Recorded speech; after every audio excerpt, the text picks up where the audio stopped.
Hello. So I am back with another one, and you'll hear some noises because it's kind of busy today too. And my sibling is I'm not sure what to say, but they're busy, so I'll try and keep it quiet. But I forgot this, and I'm trying to combine shapes again, and I did a bit of a practice with a box. It's a bit messy, or at least really messy, so I've made an example here to show how different I'm approaching this. Oh, pencil. But I made a circle, tried to give it a more 3D thing to know. Then I'm using the cylinder to connect the body to the head, like so.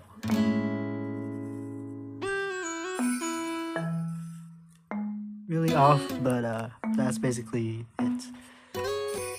And then use two more ovals, and then I put the arms there like it's chilling. It looks like a weird insect on its back, which is funny, but that's basically it.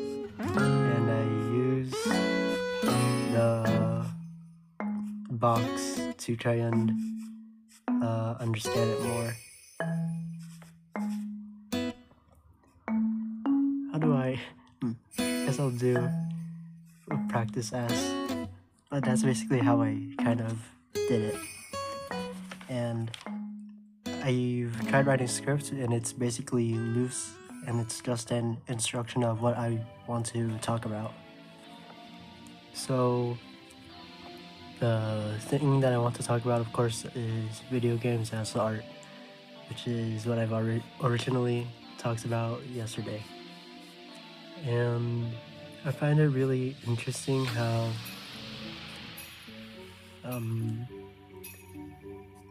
Ico or Ico, however you pronounce that game, is what kickstarted the conversation of art as video games, or at least I messed up my words, but video games as a form of art. And it was culturally big because a lot of people just saw video games as just video games, and there's no problem with seeing video games as just that. But I do find it cool, and how much Eco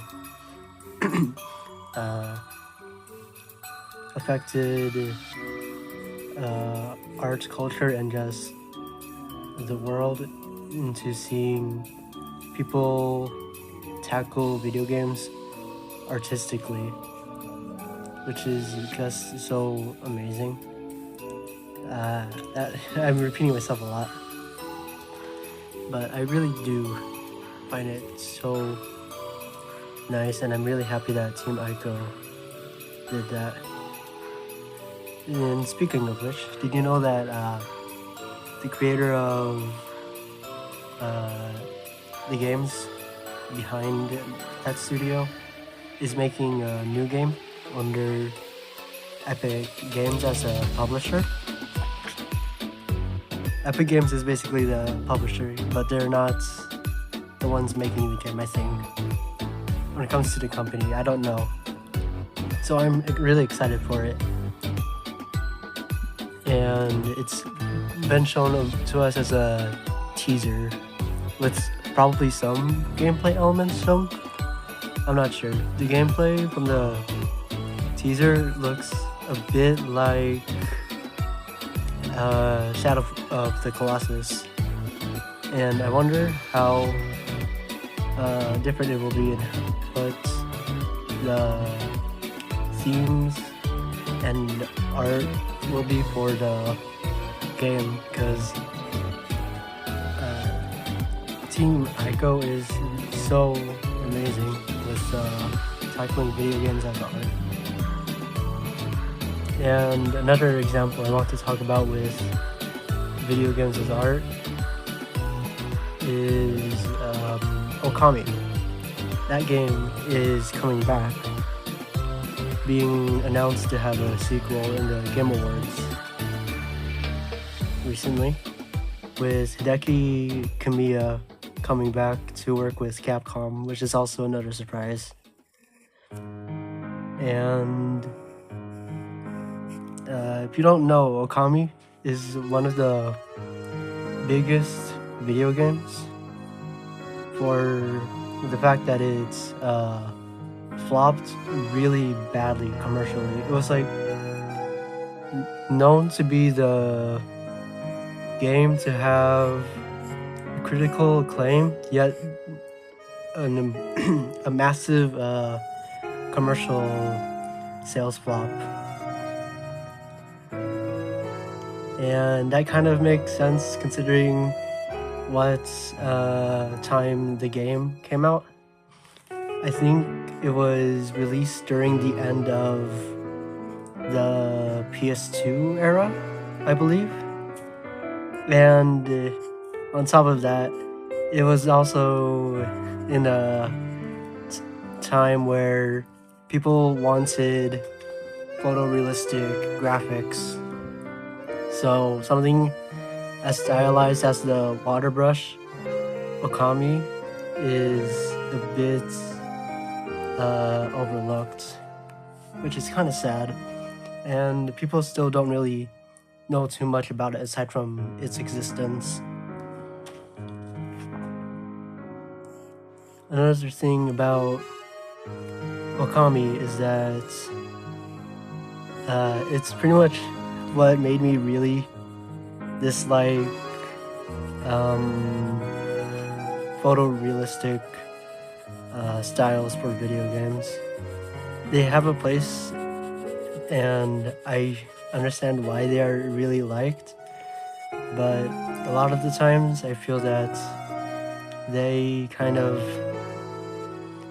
make it hard to identify which one is which, and it gets more muddy. Or at least that's how I kind of feel about it as a sense. But Okami is a really weird one, with the fact that it's like one of the most critically acclaimed games, and then it just has one of the worst commercial sales. And another fun thing though about Okami, which is more positive this time, is that the Game Awards announced that, oh wait, I already mentioned it, that Okami is getting a sequel, right? I believe I did. And that Hideki Kamiya is coming back. I just realized that I was so oddly forgetful. But it is basically a game that I hope does sell well, or very well, because it would be really cursed to have Okami flop basically 3 times, because it had a spiritual successor on the DS that also flopped, and less people know about that. That's basically about it when it comes to Okami.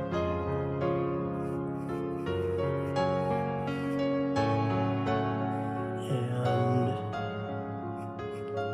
there's a bit more that I want to talk about with art.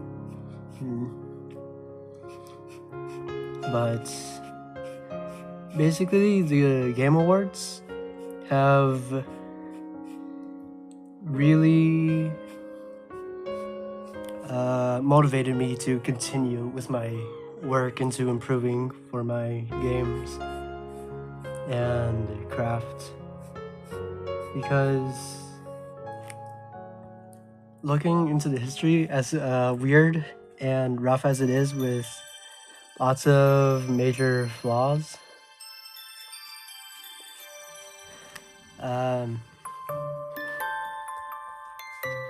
Oh, I just realized the fish.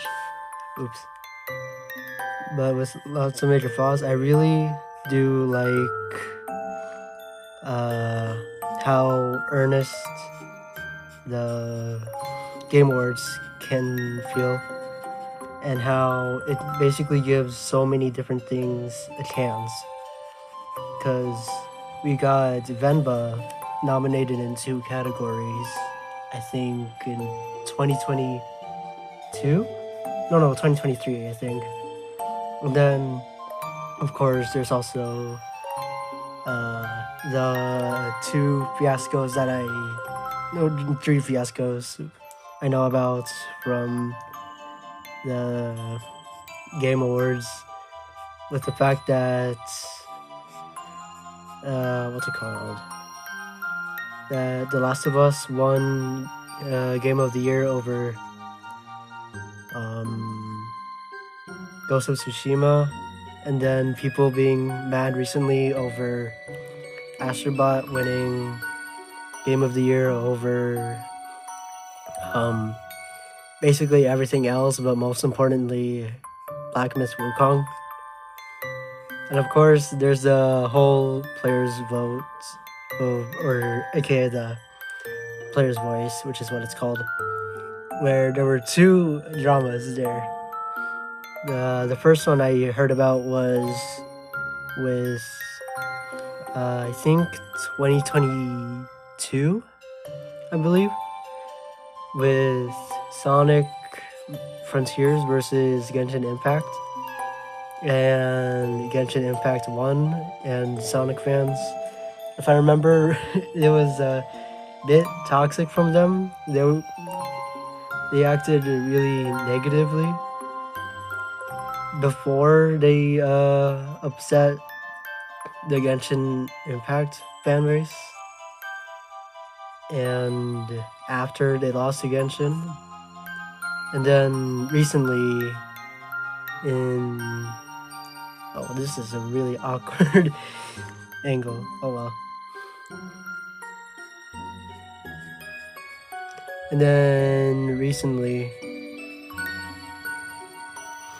in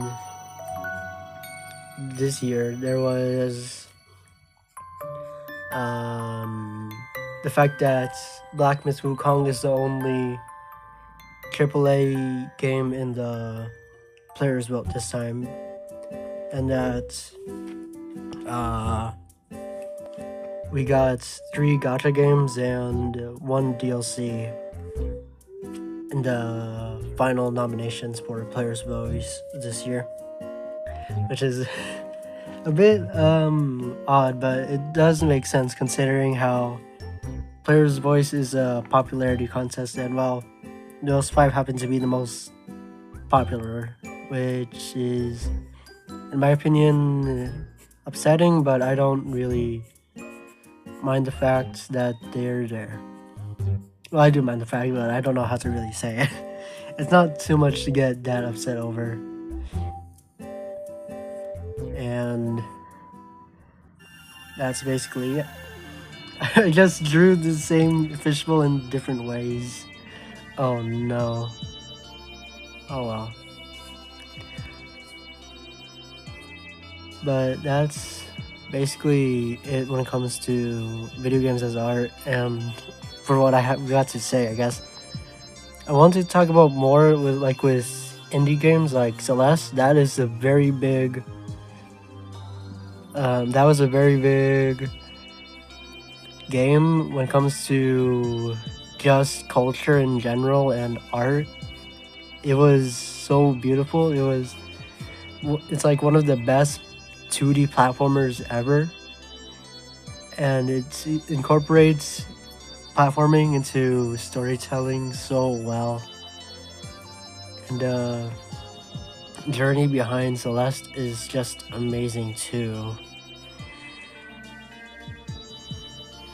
which is just great.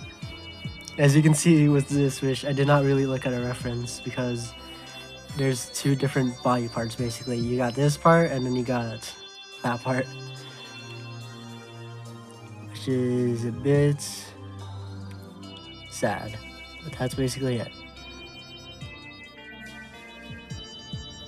I'm not sure what else to say, but that's basically it, I guess.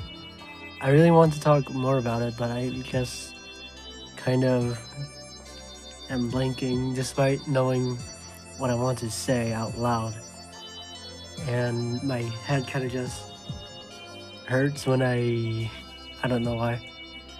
Maybe I'm still a bit sick, I'm not sure. But this was nice to do. And I hope you have a good day.